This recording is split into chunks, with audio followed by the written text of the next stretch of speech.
Ladies and gentlemen, I have an announcement.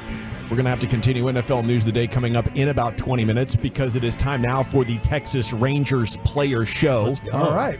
It is brought to you by Golden Chicken. It is brought to you by Globe Life. Everyone has beneficiaries. Not everyone has life insurance. Globe Life, who's your beneficiary? The guy who just had 8 home runs in 8 games for the Rangers, having an unbelievable season after another World Series MVP award. And the line of the year on stage, by the way, at the parade. 2 for 4 last night. He's got 6 hits in his last 3 games. I could go on, but it is time now for Corey Seager to join you here on your home of the Rangers. Corey Seager! Corey Seager! Or MVP chance. Either way, MVP, champion chance. MVP. MVP. Corey, how the hell are you? Welcome on to 105.3 The Fan. I'm doing great, guys. How are y'all? Man, we're doing great. We're having so much fun in this world of sport. How you feeling right now? Is this like being in the zone for a hitter, or what can you tell us about that? Yeah, maybe just getting a little more lucky than in the zone. So I'll take whatever I can get at this point, though. There was an amazing article. I'm sure people showed it to you April 19th about you and your battle for the perfect swing. And when you think of the perfect swing, Corey, is that the same every time, or is it different depending on the situation? What can you tell us about your perfect swing?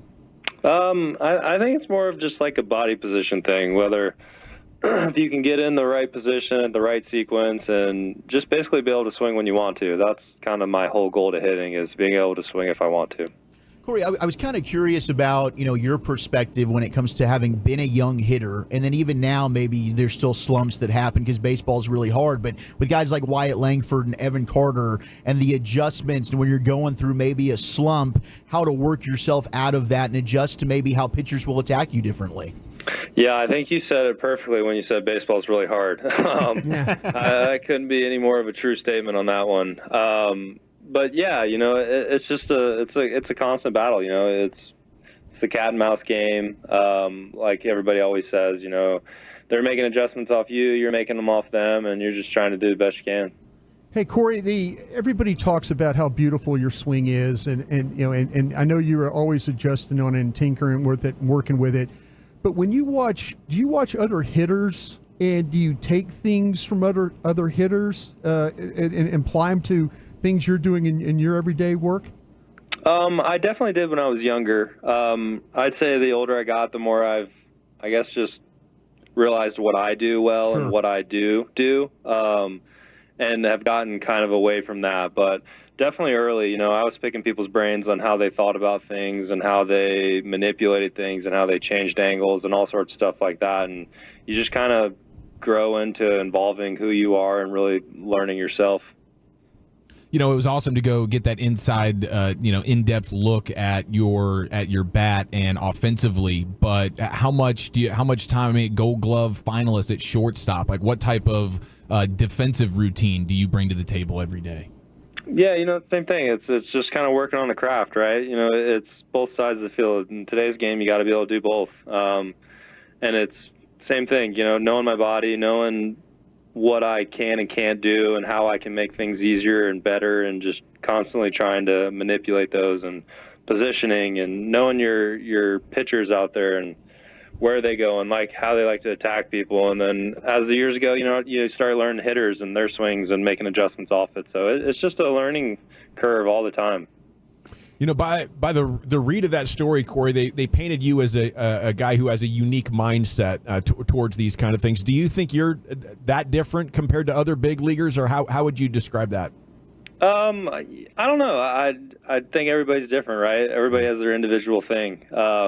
That's one good thing that this clubhouse has been able to accomplish, is letting people be who they are. To get the best out of any of us, we need you to be yourself, and to have the freedom to do that, and the freedom from my teammates to be able to do that, that's something special we've built here.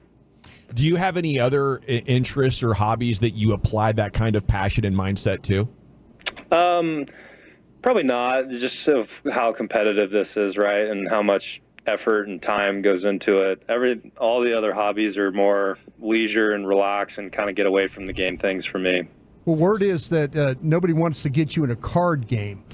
that you're a guy that could play some serious hands of cards. No, you can't let that information out. I gotta try to sneak up on some people. Who's the worst card player in the clubhouse right now? Oh man, there's a couple of them. We don't want to start that list though. Corey Seager here with you on the Fan. When your Hall of Fame career is over, what would you imagine that would be an interest that could get that level of passion from you?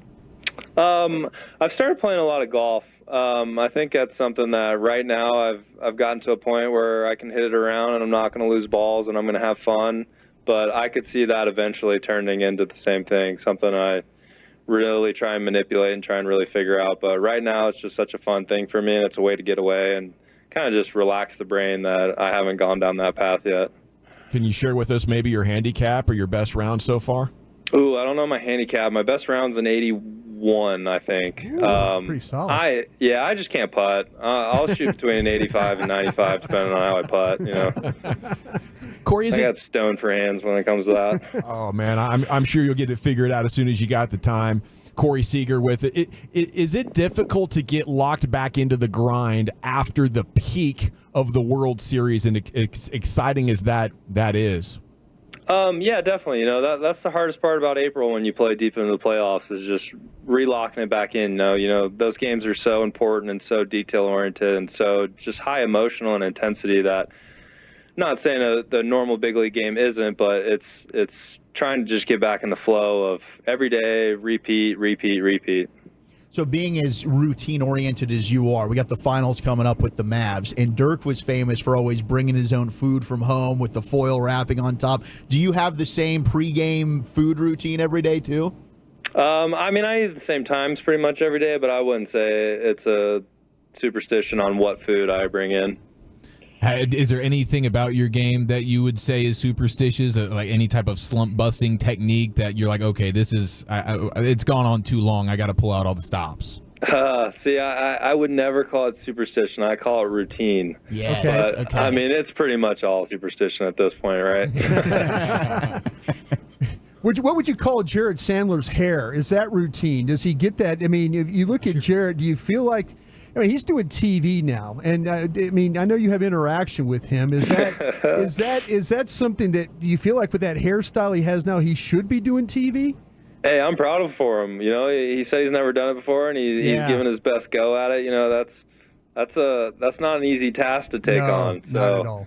It's fun to see him go through a couple of those awkward stages and get through them, and I feel like he's on the other end of it now. He gives pretty incredible analysis as well. I actually have 3 seconds of analysis describing one of your teammates. This is Jared Sandler describing one of your teammates. See if you can guess the teammate by the hint here. Take it away, Jared Sandler.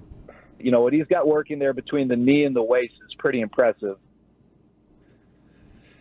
Got work in there between the knee and the waist. Is that what you said? Yeah, that's what Jared said. He's in that clubhouse. He knows everybody. It's pretty impressive. Pretty good. We can play it for you again if you want that hint one more time. Will you give it to me again?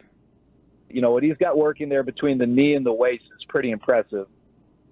Is he talking about Kisner? Ooh, dude, man, okay, what a great guess. Kisner's getting a lot of respect for the quad game. He's obviously your one seed in the locker room or a clubhouse when it comes to most impressive thighs on leg day. Kisner's the man? Yeah, knee to hips are incredible, and then knee to ankle are about the exact opposite. Do catchers have an unfair advantage with that, or is Jonah not really great in that department? Yeah, Jonah's just too long, too big and long. What would be Corey say if you had like a group of spectators in the weight room and they were like, Corey, impress us with like your number one thing? What would be your go-to weight room move to impress us all? Oh God, I don't think it would even be in the weight room. That's the problem.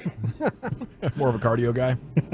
Yeah, I wish. That'd be nice too, wouldn't it? Oh no one's questioning your We're going straight stamina. to the batting cages. Let's go, boys. Yeah, exactly. We're gonna steer clear of that one. We get our work in there, but it's nothing that's gonna impress anybody. That's for sure. Corey Seager here with you on the Fan. Corey, I have to thank you for giving me the best sports watching moment of my life. My parents came to town. They're from out of town. I'm sitting there and jumping up and down with Dad there in the ninth inning of game one. I'm sure you've heard lots of stories like this. Does it get old hearing them? No, not at all. You know, that's the cool thing about sports, right? Is you can bring everybody together in a single moment, and everybody's feeling the same thing. That was definitely a special moment to me. It's something I'll never forget, and it's always fun hearing people talk about it. What went through your mind the split second after hitting that home run, and you're wielding that bat like it's a two-handed sword or something? Honestly, the moment is a blackout, right? Like you hit it and you don't even know what you're doing. It's so emotional and so much fun, and it doesn't even settle in until you're through the dugout and kind of calm down. So it's one of those that you wish you could remember a lot more than you actually do. Last year there was a story about how you wanted to give, Texas and this organization the experience that you went through with the Dodgers that hadn't won in a while, and they break through. Has this been everything that you imagined it would be? Yeah, absolutely. Just winning a World Series in general is fun, but always winning a first, that's something that people will never forget. People won't forget that team that did that, and we'll be bonded forever. It truly was a really cool moment. Well, thank you so much, and best of luck to you for the rest of the season and beyond. Again, congratulations on everything that's coming together for you, and give them hell. We'll be pulling for you. Thank you, guys. I appreciate y'all having me.